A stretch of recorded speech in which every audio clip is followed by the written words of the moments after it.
All right, good morning. Excuse me. Bit of a long night, but we're here. Got a long weekend, so a long night with a long weekend. That's kind of interesting. Let's see. Is everything working? Let's see.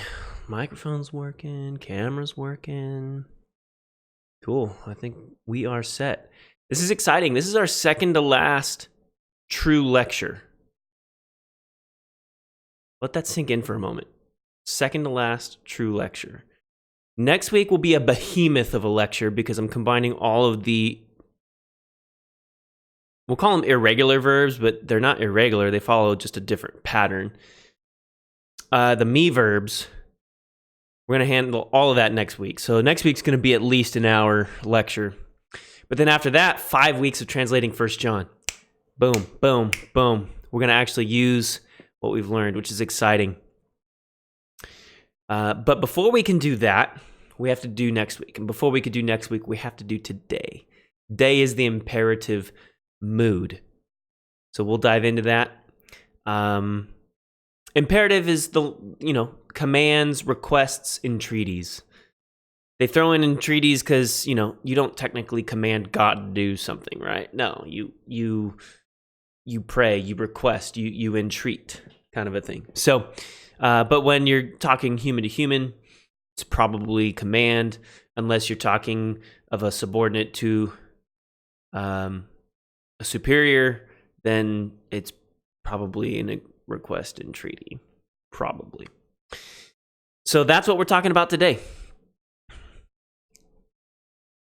Let's dive in. I changed the camera, so now it's widescreen. You can see my hand gestures that you couldn't see before, although it comes at the expense of my face is not front and center. So there you go. So the imperative. The first thing you need to realize with the imperative, English doesn't have a third-person form. Not a formal third-person form. But Greek does. Now, they both have second-person form. Okay? You do this! Exclamation mark. It's a command, right? But you could do the same thing in Greek with the third person. Let him do this. Now, because there's no English equivalent, you have to translate it idiomatically.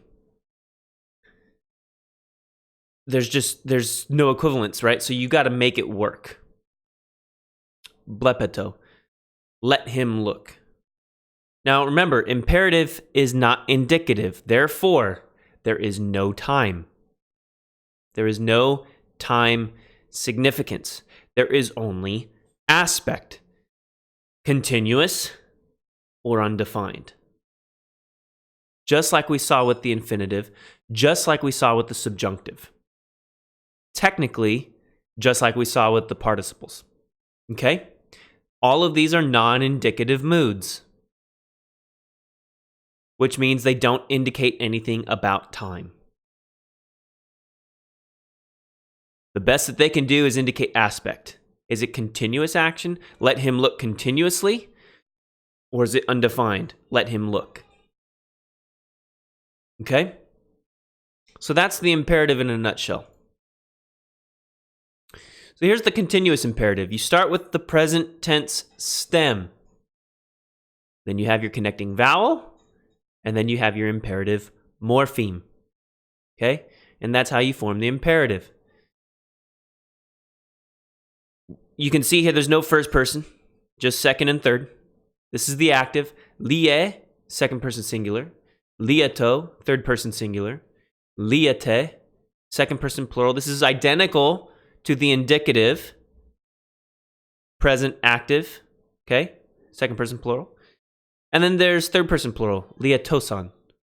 Lietosan, there you go. Get that accent right there, James. So, how would you translate it, right? You destroy. Let him destroy. You all destroy. Let them destroy. Now, because it's continuous, depending on the context, you may want to include the word continuously. You destroy continuously. Let him destroy continuously. You all destroy continuously. Let them destroy continuously. Okay? That's because it's continuous. That's the aspect. Now, don't let liete confuse you, because that is identical to the second person plural, present active indicative. And so context is the key. Context is the key.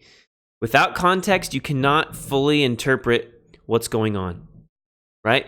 You need to know. I thought someone was knocking on my door. Interpretation is not done in a vacuum, okay?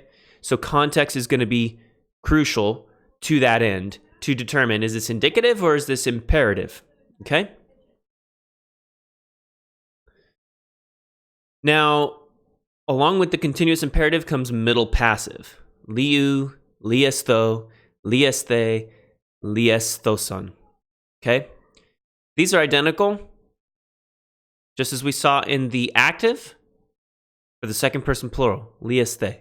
Identical to the second person plural, present middle passive indicative. Okay?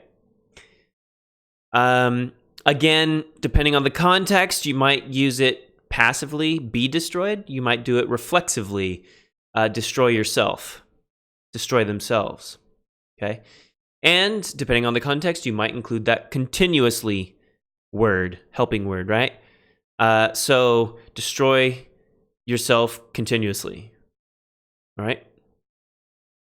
So liu, liesto, lieste, liestosan. Liestosan, okay? So that's the continuous imperative. We've gone over the active, we've gone over the middle passive. A quick note on continuous imperative contract verbs. Contract verbs will only contract in the present or continuous imperative. They will not do it in the aorist tense stem, otherwise known as the undefined imperative, okay? So you can see like the second person singular is agapa. Why? Because a fish plus a crab is a bigger fish. The only difference here is there's no circumflex over the final alpha, like we would have in the regular present active indicative contract, alpha contract, okay? PE as well. How do you know? Well, as you learn your contract verbs, you learn the lexical form. You can see agapao here, right? Agapao is the lexical form, but you'll never find it in the wild. It will never show in the New Testament as agapao. It will only show, if it's in the first person, agapo. So it contracts in the real world. The only way you know that is by learning your vocabulary and by learning the rules. So take a look at the lesson I did on contract, because I've got a set of helpful mnemonic rules that are not in BDAG, or not in BDAG, not in Mounce. Such as a fish plus a crab is a bigger fish, which means alpha plus epsilon becomes alpha. Or a fish plus a bomb is a dead fish, which is a alpha plus omicron becomes omega. It's really quite funny. I learned it from my professor, and he had co-wrote the device in seminary. I think when he was working on his PhD, I think is when that happened. So it's cool. Little neat set of rules to really learn the contract. Otherwise, it's kind of dry, right? This plus this is that. That's no fun. So that's the long and short of it. You'll memorize the contracts in the lexical form. You'll memorize the contract rules, and then you'll be able to tell. Now, in this case, though, There's no circumflex. So the curved accent over the final alpha. So that would be like, whoa, that's kind of weird. Normally there's a circumflex there. Normally the accents don't matter except for when they do, right? It's a paradox. They typically don't matter, but sometimes they do. And this is probably one of those cases where it gets your attention. This doesn't look quite right, and then it causes you to really dive in and figure it out. Oh, okay, I see. This is really an imperative. You see the same thing with pieo, I do, right? So PE, I believe there should be a circumflex. Don't quote me on that, on the final iota, but there's not. So that's another indicator, I think. But in any case, context is key, right? This isn't done in a vacuum. And then pliro, we see pliru. Pliru. This is for the second person singular. Pliru. So again, context is key. Once you get into the undefined imperative, it's no longer an issue because you have other things going on with sigma, and then it negates any sort of contract going on. Now, you will need to learn the imperative of imi. Be. You, be, continuously. Second person singular, istho. Istho.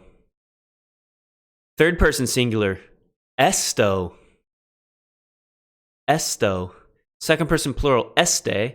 Third person plural, estoson. Okay? Learn it. It doesn't look anything like imi. Technically, imi is a me verb, which we're going to be learning next week, and so you'll be like, oh yeah, this makes sense. But for now, it just looks like, what? So you got to learn it. It might help to create these as individual vocabulary cards. That's up to you. Make a poster out of it. Do some wallpaper. And by wallpaper, I mean on your computer. Don't put up like physical wallpaper on your wall, because I think that might not look so good as a pattern. I'm just joking. Well, that's probably true, though. But yeah, that's me. Learn it. How do you translate it? I'm not really sure, because I don't see this too often in the wild in the New Testament. Yeah, you're right, because it's definitely irregular in Spanish. I know that. I can't remember what it is in German and French. Ich. No, that's not to be, though. That's just the anyways. But yeah, imi, it's funny. So I don't know how you want to learn that. That's up to you. But they are not very common in the imperative. I can't think of any that I've actually found in the New Testament. Now, it's possible it occurs in the Septuagint, which this would totally apply, but I don't spend a lot of time in the Septuagint.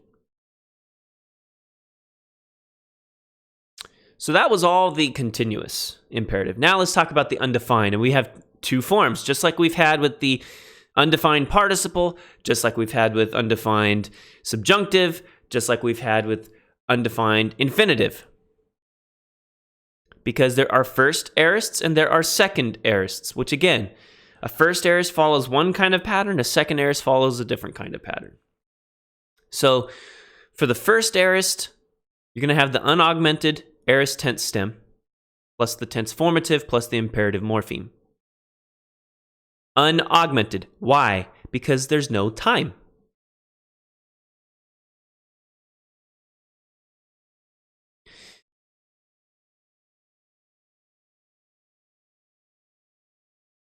So, we're dealing with the first aorist, which means it's going to use the present tense stem, but because it's aorist, which we can tell from the tense formative, it's the aorist tense stem. Okay, this is the first aorist. So look at Leo. We have Lee. It looks identical to the Leo, right? The present tense stem. But now we have the sigma tense formative. That's how we know, oh, this is aorist tense stem. Then we have the imperative morpheme, on. Ato, ate. Well, it's more like ni, to, te, and toson. because technically I believe the tense formative is sigma alpha. Technically, I think. So lison, lisato, lisate. This is identical to the second person plural present active indicative. Again, context being key. And then lisatosan.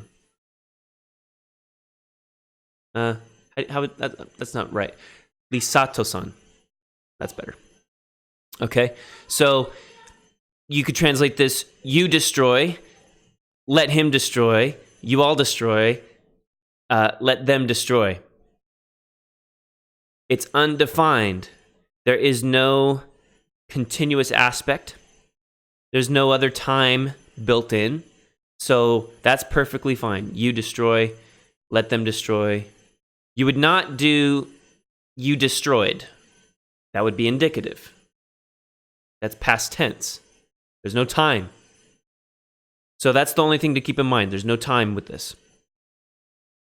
And then again, lisate. Don't get confused by the second person plural present active indicative on that one. Is that right, Lisa? Lisate.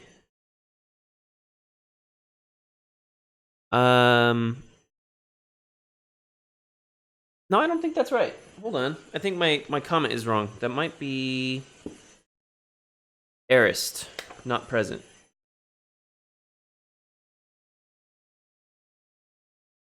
Yeah, I made a mistake.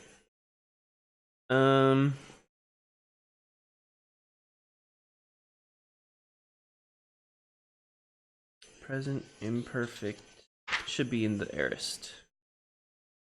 The only difference is there's no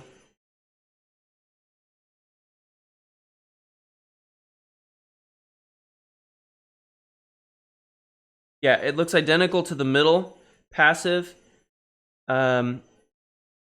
Or I'm sorry, the aorist middle indicative elisaste, but there's no augment. I updated this slide. I know I fixed this error, and yet here we are. So my bad. Another mistake. Hey, I ain't perfect. So let's fix that, because that's gonna bug me.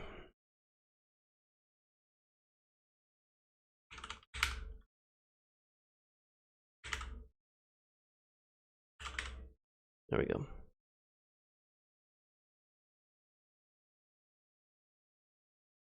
There we go. Lisa, hold on. No, I made another mistake. I made a mistake on top of a mistake. This is like Inception, a dream within a dream. Lisa, I was looking at saste, which is not correct. This should be aorist active. No, not imperative.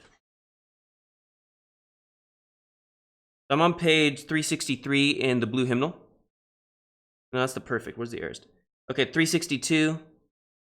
Yeah, it looks identical to the second person plural active indicative aorist. So I gotta fix this. I knew I was doing something wrong as I was typing this out. Active indicative. Because this is sate, not saste. If it were saste, which we'll see on the next page, that would be identical. Okay, so the only difference is there's no augment at the beginning. Inception is a great movie. I loved that. I like Christopher Nolan. I really respect his Batman movies. But Inception was such a cool movie. Really enjoyed that.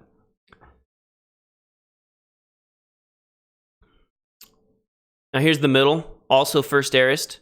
Lise, lisasto, lisaste, lisastosan. Okay? So you see the st. The sigma alpha, sigma theta is the tense formative. Okay?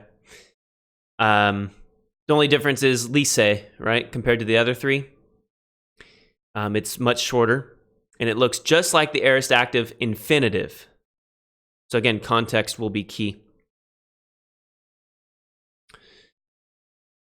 So middle, translate reflexively. So you destroy yourself.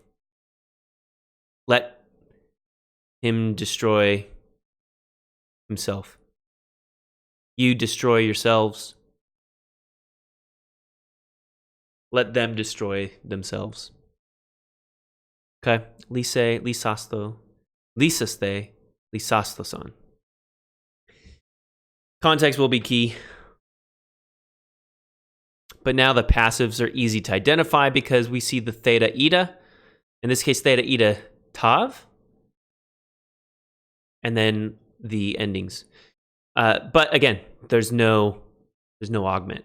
Lethite, lethito, lethite. I pronounced the first one incorrectly. Lethite. 3 different vowels, same sound across the board. Lethite. There we go. Now, if you're using the Erasmian pronunciation, which I do not, I believe it's lutheti or luthetai, I think is how they do it. I'm not sure. So Erasmian is a made-up language or pronunciation that seminaries often use. In fact, I believe the Blue Hymnal actually uses it to give every vowel a distinct sound. I did not learn that pronunciation when I originally went through this course in undergraduate school.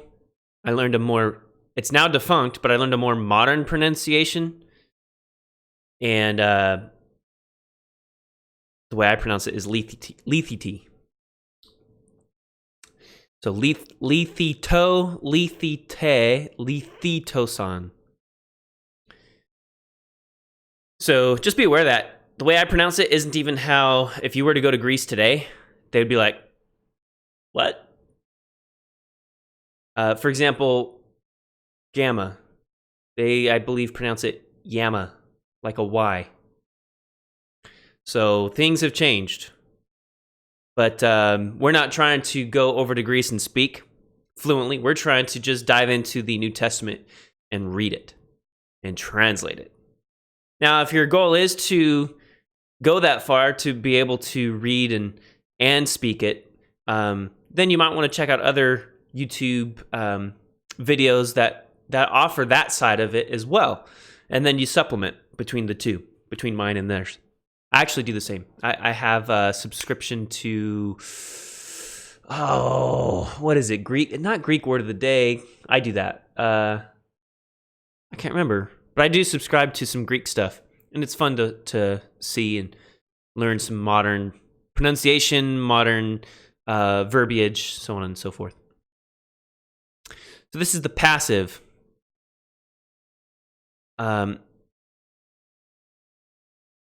You be destroyed. Or you are destroyed.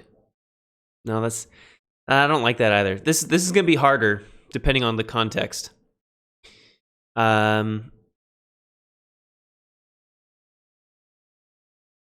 Maybe you might translate it, let yourself be destroyed.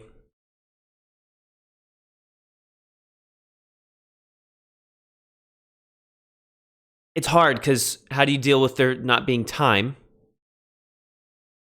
Right? There's no time. It's undefined, but it's passive. So you're going to have to rely on context. It's hard with these words in isolation. But something like that, okay? Let him be destroyed. You can. So I actually have a coworker who was born in Greece, but has been in the States forever. She speaks both languages fluently, English and Greek.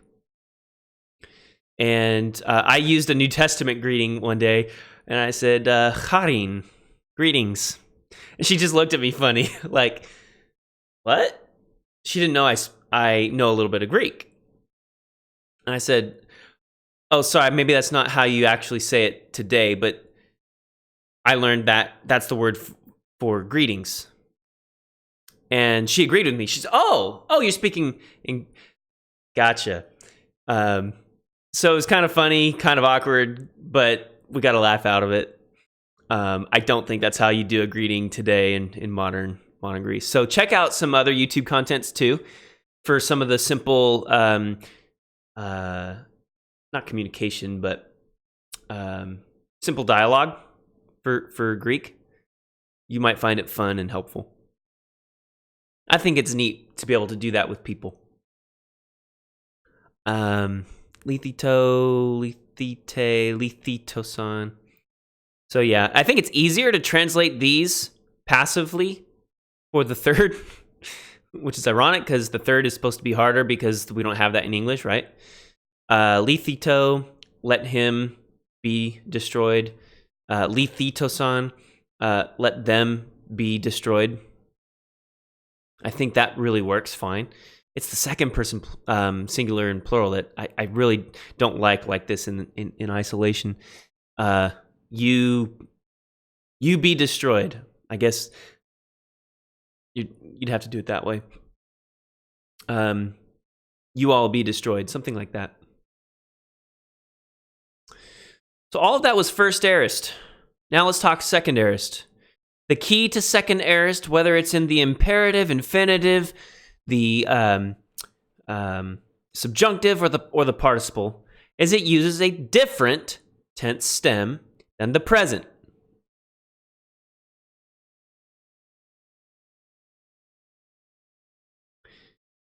So in this case, it uses present tense endings with the second aorist stem. Look at lambano. Lambano. I receive. Well, the aorist tense stem is lab. The meme drops out for the me. Never remember if it's me or meme. The me drops out. Now we just have lab. And then we have the present tense endings on the aorist tense stem. Labe, labeto, labete, labetoson. Okay? We know it's aorist because we see lab. That's all that matters. There's no augment. Fine. We see the aorist tense stem. And then we see our endings from the present tense infinitive. And morphemes. Yeah. And morphemes? No. Just endings. Eto, ete, etoson. Okay? And so we would translate this undefined active. So you receive, exclamation mark. Let him receive, exclamation mark. You all receive, exclamation mark. Let them receive, exclamation mark. Okay? And this is true in the middle. So this is ginome. Ginome. Remember the aorist tense stem of ginome becomes gen. Don't confuse this with genao. That's different. If this were genao, we would have two knees. We don't. There's only one. So this is ginome. Ginome is middle in the lexical form. Okay, so this is a true middle. Now, the middle second aorist uses in the imperative the present tense endings with the second aorist stem. So we see gen as the second aorist stem, and then u, esto, este, estoson from the present tense. Present tense middle, to be specific. Genu, genesto, geneste, genestoson. Okay? So because this is a true middle, you may not necessarily need to translate it reflexively. It might just be translated actively. But if you want to be consistent in terms of parsing and whatnot, you can include the reflexive aspect. So, ginome is I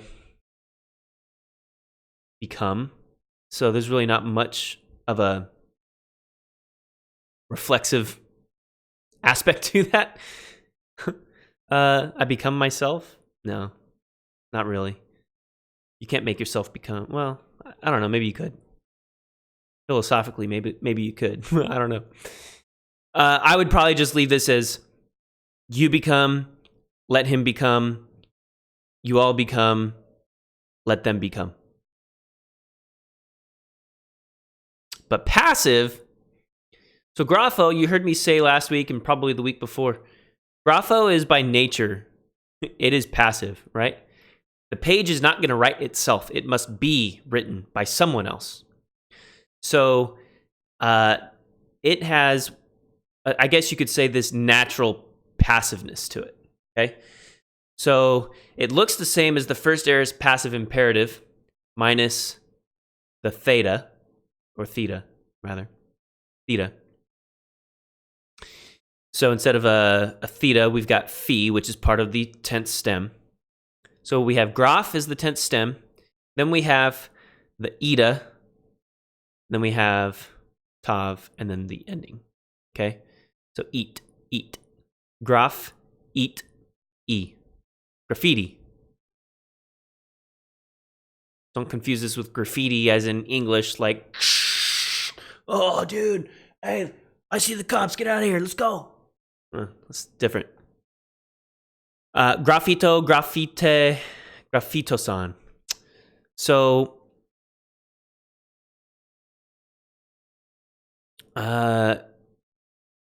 you write, well, this is passive.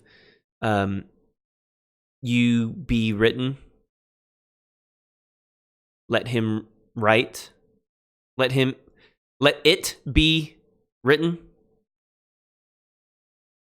Graffite, you all be written. And graffito-san, let them be written. That's the undefined second aorist.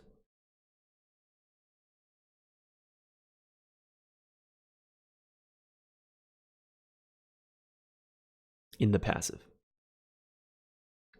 So I've already told you imperative is, of course, commands, it's requests, it's entreaties. We don't need to go into any of that. That's pretty much self-explanatory at this point.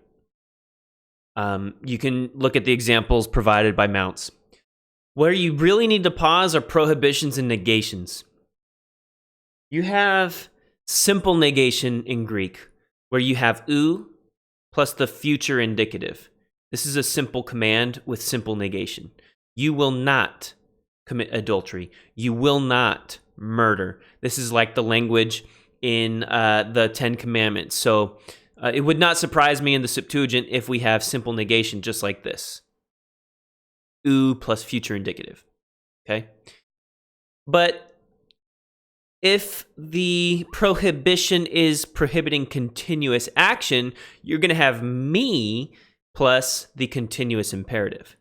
Do not continuously worry about your life. I think this is from...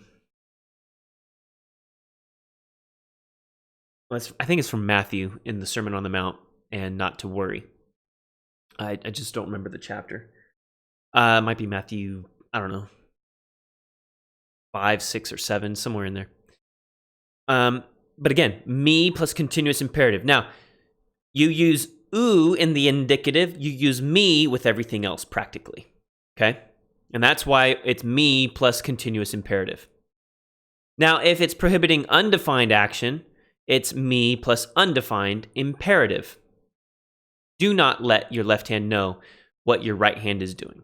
It's not continuous and there's no time aspect, so it's just do not let your left hand know. It's prohibiting undefined action. Okay? So definitely pause when you see a continuous, which is to say a present imperative. Because that's going to change your understanding of that action. Do not continuously worry about your life. I want to say, and I could be wrong, this might be an oversimplification of a generalization, which is dangerous. I want to say you're going to see more undefined imperatives than you are continuous imperatives. If that is true, you definitely need to pause when you get to a continuous imperative. I think undefined is simple, right? It's simple action. Do not let your left hand know. Done. Period. That's it.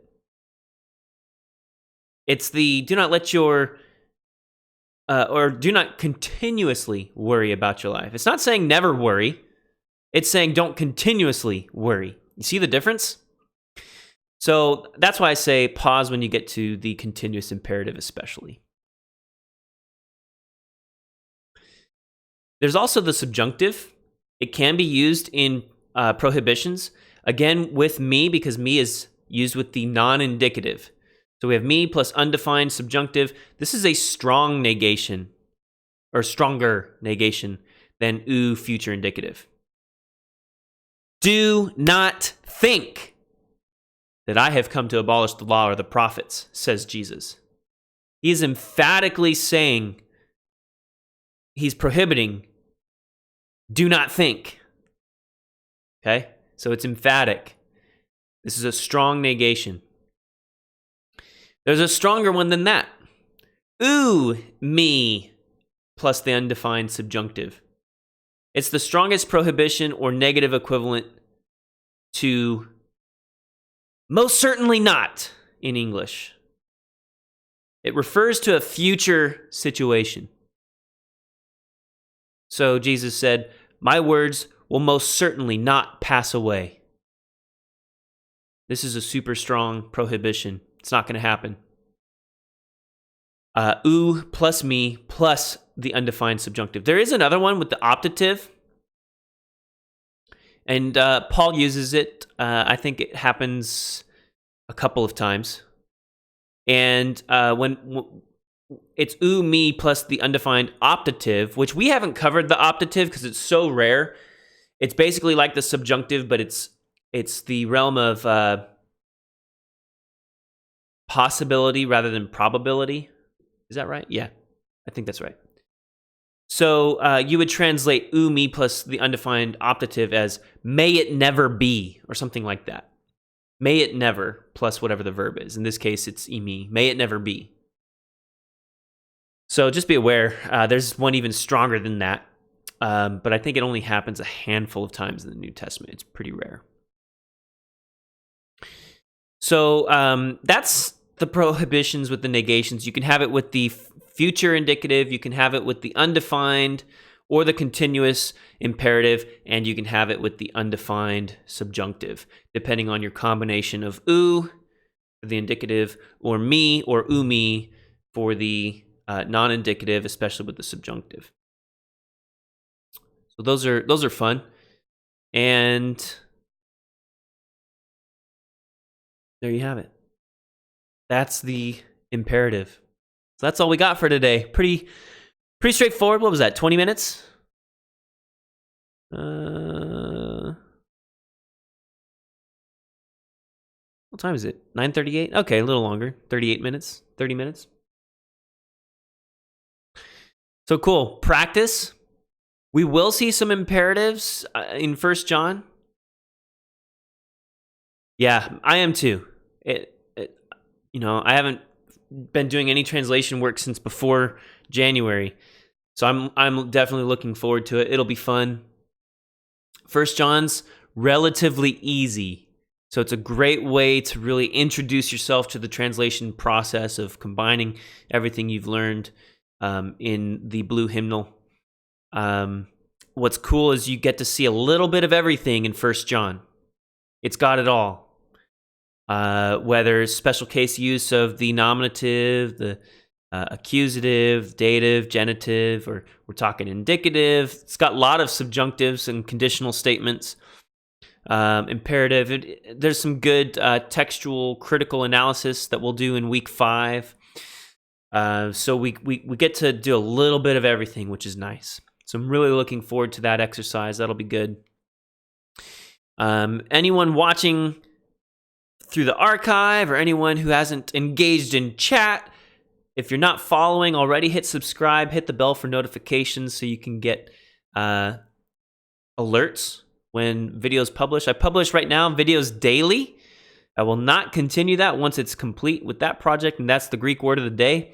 Roughly 300 to 340 words. So about a year's worth of content.